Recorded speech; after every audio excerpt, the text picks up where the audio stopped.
जरांगे पाटील यांची मागणी की मराठा समाजाला ओबीसीच्या माध्यमातून किंवा ओबीसीचं आरक्षण मिळावं याच्यावरती महाराष्ट्र शासनाने चर्चा ठेवली होती। या चर्चेच्या दरम्यान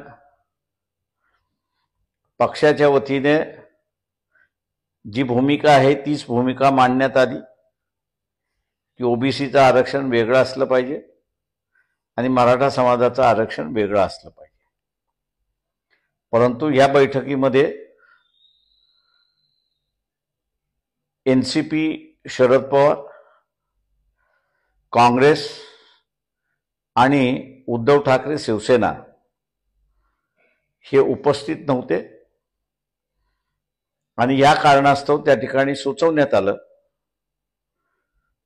की सर्वांनाच पत्र लिहून प्रत्येक पक्षाची भूमिका काय आहे या मागणीच्या संदर्भात ती लेखी देण्यात यावी। बैठकीमध्ये ती मागणी मान्य करण्यात आली आणि आम्ही आता मानतोय की ज्या प्रश्नावरनं महाराष्ट्रामध्ये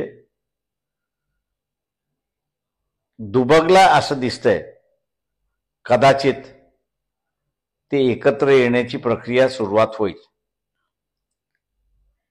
अपेक्षा धरूया की सर्वच जण आपापली भूमिका या प्रश्नावरती स्पष्टपणे मांडतील।